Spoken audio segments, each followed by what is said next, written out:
Hello, this is Yaakov Kronenberg from Jerusalem, and tonight another class in the series of classes on Virgo ascendant and Mercury in the different signs. Tonight we'll be doing Mercury in Pisces. Mercury in Pisces is another place where Mercury is in detriment.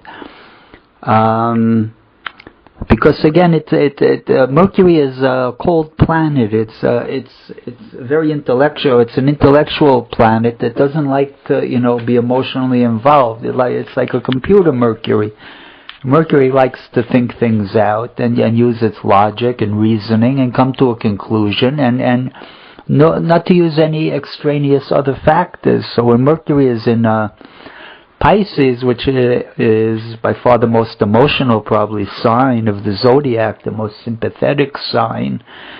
So it's very hard for it to function properly because it becomes emotionally involved. Let's put it that way. Mercury doesn't like to be emotionally involved, and when it does, so it can sometimes mess up its judgment. I remember my father, he had Mercury in Pisces, and when he died, we found out he was supporting all these different people. He was supporting, people in people in the family that helped raise him, and he was supporting other people that got into trouble.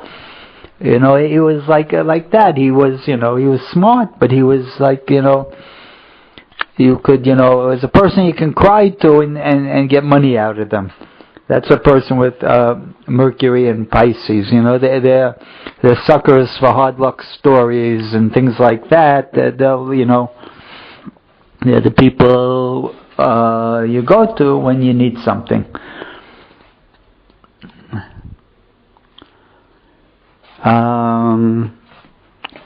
So that's Mercury in Pisces. When Mercury is in Pisces with a Virgo ascendant, for the most part it tends to fall in the 7th house. So it's going to be it's important for this Virgo person to express himself, his Virgonian nature, through his partnerships, right? And especially his marriage partners. He's going to want to, be very helpful to the marriage partner, very, especially always when someone has their ruling planet in the 7th, they feel themselves very attached to other people. They give up caring in a certain way about themselves and care about other people.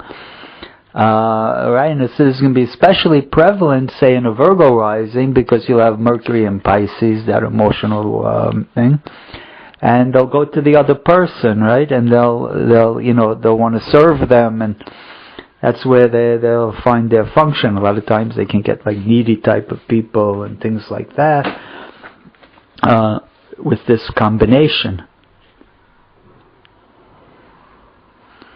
But Mercury in the 7th is good for business. One of the signs of business is to have the ruling planet in the 7th, or a lot of planets in the 7th, because it means the person likes to be around people. They like to communicate a lot.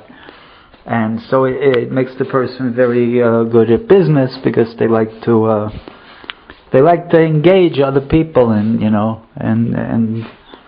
that's part of the business world, as opposed to some other professions.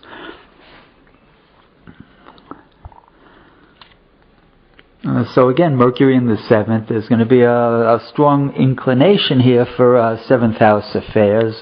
Marriage is going to be very important, and they're going to have to work on the marriage, because again, Mercury is in detriment. The marriage partner might be very emotional, might be a little bit unstable. Sometimes, if it's a really bad Mercury, a lot of times it's a good Mercury within Pisces. Remember, Pisces is ruled by Jupiter, so it shouldn't always be considered bad just because it's in detriment. It just makes the person they become too emotionally involved sometimes at the expense of their better judgment. But it's a good Mercury. Actually, it's probably a pretty good Mercury for marriage, right? The person's going to be very sympathetic to the partner, or it could be the partner will be very sympathetic. So I want to teach you something very important here. When we talk, every house has a planet that rules it. For example, we've been talking about the ascendant and the ruling planet of the ascendant, where it falls. So the ascendant is special in one sense, that the ruler of the ascendant, you always have to relate the house where the ruler of the ascendant falls in with the ascendant. In other words, those houses are going to be integrally always connected one with the other. But for example, you have another house in the chart which also has a ruling planet. Let's say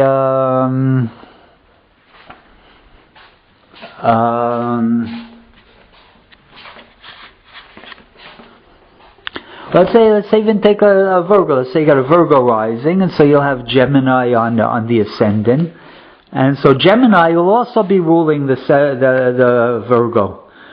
Excuse me, also ruling Mercury will also be ruling the 10th house, the career.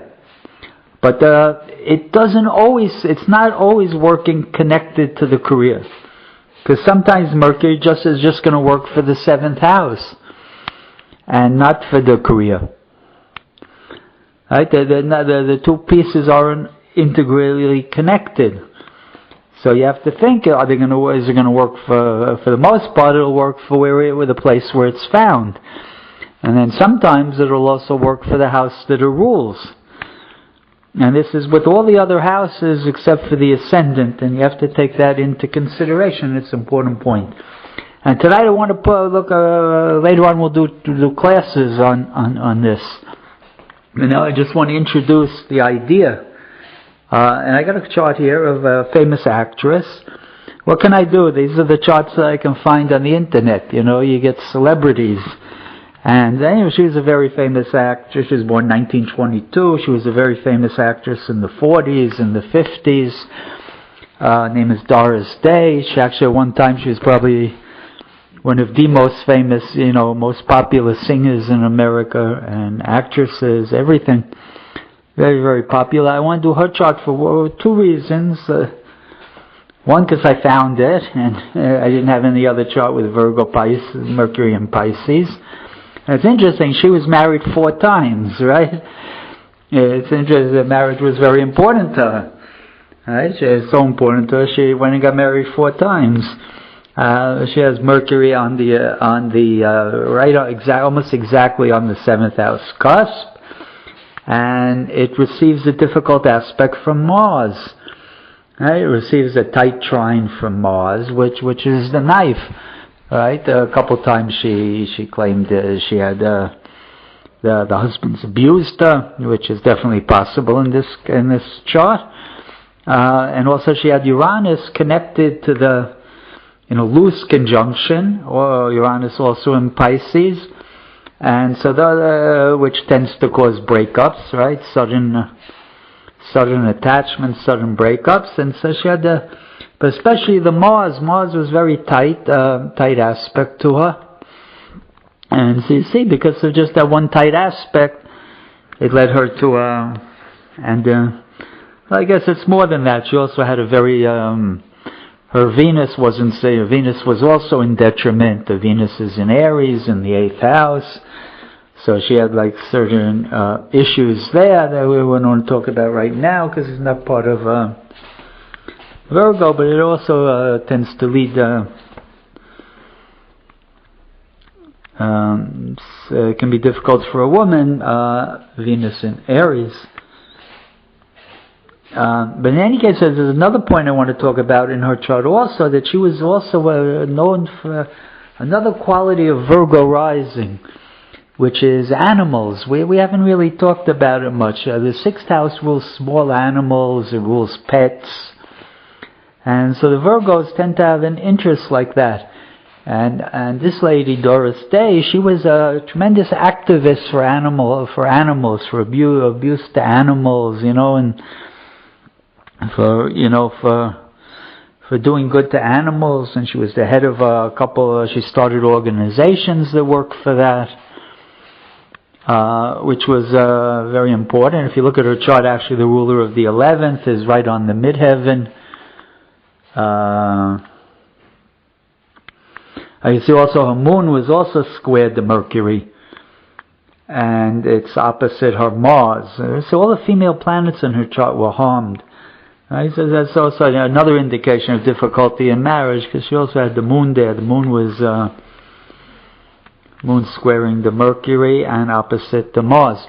But in any case, the moon, though, coming on the 10th house cusp, organizations, ruling organizations. She was head of organizations for animal rights. And Virgo naturally rules that.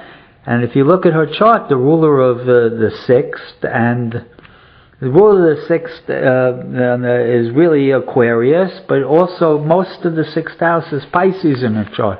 But the two rulers of the ruler of Aquarius and Pisces, Jupiter and Saturn, are both in her first house. There's a tight interest in 6th house affairs, which is animals. And so you see, she had a big interest in that. So you always have to think, when you get a Virgo rising, do they have any interest in pets and things like that? And I thank everybody for listening.